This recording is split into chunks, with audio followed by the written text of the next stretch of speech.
నమస్తే, welcome to Bharati TV. నేను బాపయ్య. టెన్షన్లో ఎన్డీఏ, రాహుల్ నుంచి జగన్కి పిలుపు అని చెప్పి ఈ వీడియోకి నేను ఒక టైటిల్ పెట్టాను. అదేంటి, ఎన్డీఏ టెన్షన్లో ఉండటం ఏంటి, రాహుల్ గాంధీ నుంచి జగన్మోహన్ రెడ్డికి పిలుపు రావడం ఏంటి అని చెప్పి మీకు అనిపించవచ్చు. నిజంగానే ప్రస్తుతం ఎన్డీఏ టెన్షన్లో ఉందా అంటే ఉంది అనే చెప్పాలి. అయితే ఎన్డీఏ గురించి చెప్పాలి అంటే నాకు సామెత గుర్తొస్తుంది, తాడే పామై కరిస్తే అని చెప్పేసి. అవును, తాడు పాములా మారి కరిస్తే ఎంత భయంకరంగా ఉంటుంది అనేది మనం ఊహించలేము. అంటే అది తాడని పట్టుకున్న తర్వాత పామై మనల్ని కరిస్తే మన ప్రాణాలు పోతాయి కదా. అలా ఉంది ఇప్పుడు ఎన్డీఏ పరిస్థితి. నిన్న మొన్నటి వరకు కూడా వాళ్ళ చేతిలో ఆయుధం లాంటిది సోషల్ మీడియా. ఎన్డీఏకి ప్రధానమైన అస్త్రం సోషల్ మీడియా.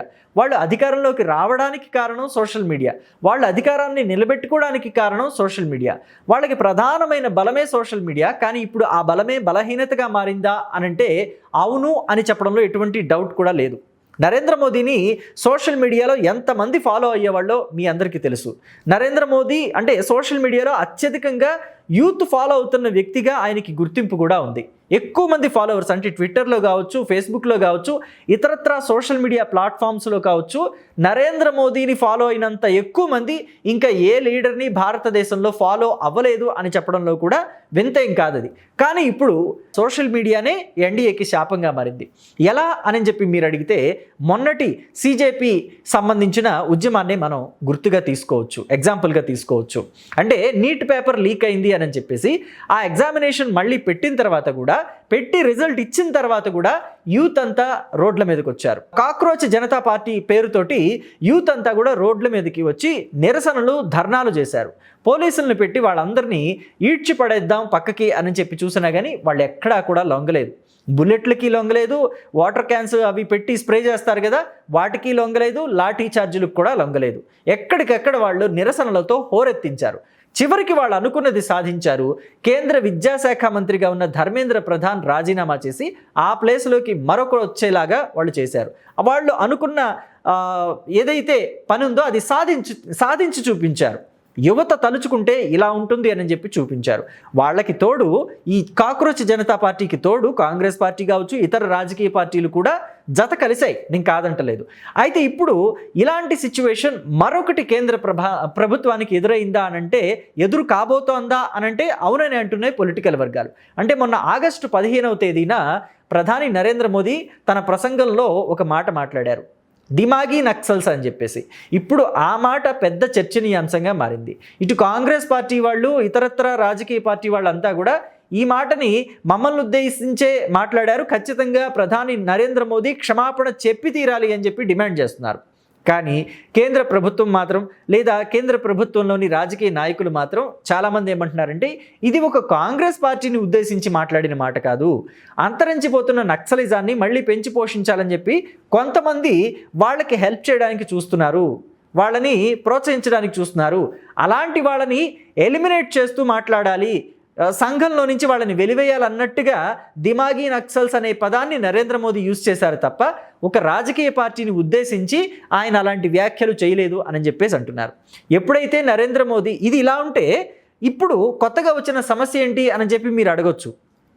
ఇది ఇలా ఉండగా నరేంద్ర మోదీ ఎప్పుడైతే ఈ దిమాగీ నక్సల్స్ అని చెప్పి ఒక మాట మాట్లాడారో, అప్పుడే దిమాగీ నక్సల్స్ పార్టీ పేరుతోటి ఒక పేజ్ కూడా క్రియేట్ అయింది. సోషల్ మీడియాలో మనం చూసినట్లయితే దిమాగీ నక్సల్స్ పార్టీ అని చెప్పేసి ఒక పార్టీ అవతరించేసింది. మొన్నటికి మొన్న సుప్రీంకోర్టు చీఫ్ జస్టిస్ మాట్లాడిన తర్వాత, ఒక వ్యాఖ్య చేసిన తర్వాత, కాక్రోచ్ జనతా పార్టీ అని చెప్పేసి ఒక పార్టీ ఎలాగైతే ఉద్భవించిందో, ఇప్పుడు నరేంద్ర మోదీ తన నోటితో తానే దిమాగీ నక్సల్స్ అనే మాట అనడంతో దిమాగీ నక్సల్స్ పార్టీ అని చెప్పి ఒక పార్టీ కూడా అవతరించింది.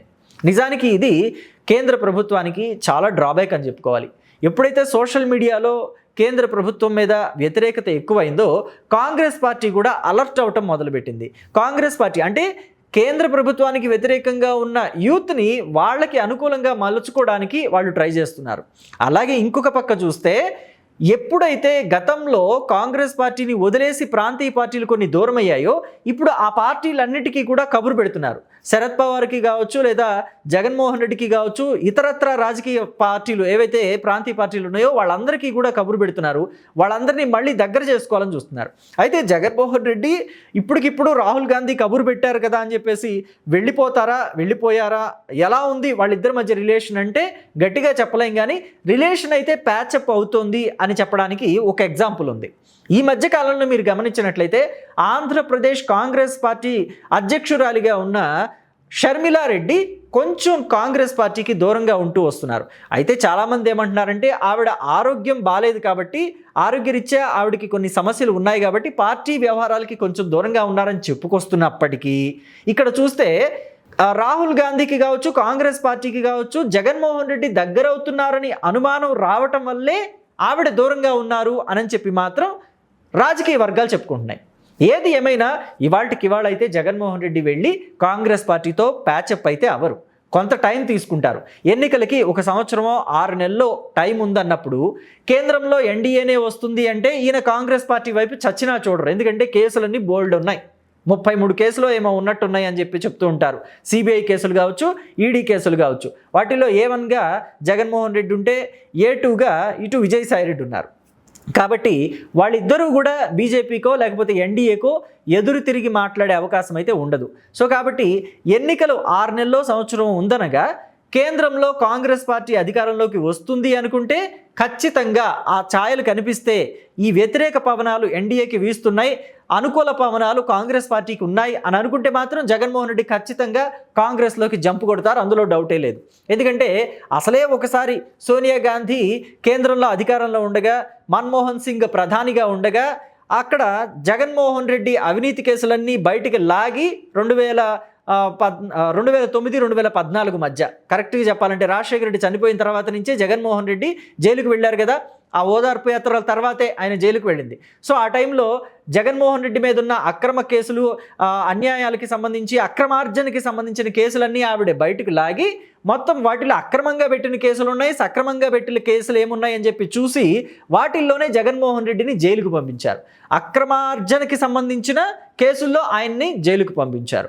16 నెలలు జైల్లో ఉన్నాడు. కాబట్టి రేపు కాంగ్రెస్ పార్టీ ఒకవేళ 2029 పార్లమెంట్ ఎన్నికల్లో కాంగ్రెస్ పార్టీకి అనుకూలంగా ఉంది, ఖచ్చితంగా కాంగ్రెస్ పార్టీ కూటమి అధికారంలోకి వస్తుంది అని అనుకుంటే జగన్మోహన్ రెడ్డి ఖచ్చితంగా జంప్ అవుతారు, అందులో ఎటువంటి డౌట్ లేదు. కానీ ఇప్పటికిప్పుడు అయితే అవరు. కానీ పిలుపు వచ్చిన మాట అయితే వాస్తవమే. జగన్మోహన్ రెడ్డి ఏ నిర్ణయం తీసుకుంటారు, భవిష్యత్తులో ఎన్డీఏ ప్రభుత్వం పట్ల ఎలా ప్రవర్తిస్తారో, ఆయన మాట తీరు ఎలా ఉంటుంది, కేంద్రంలో అధికారంలో ఉన్న ఎన్డీఏ పట్ల అనేది చూస్తే కనుక మనకి ఇంకా క్లియర్ పిక్చర్ అర్థమవుతుంది. కాబట్టి దీని గురించి అయితే వెయిట్ చేయక తప్పదు మనం.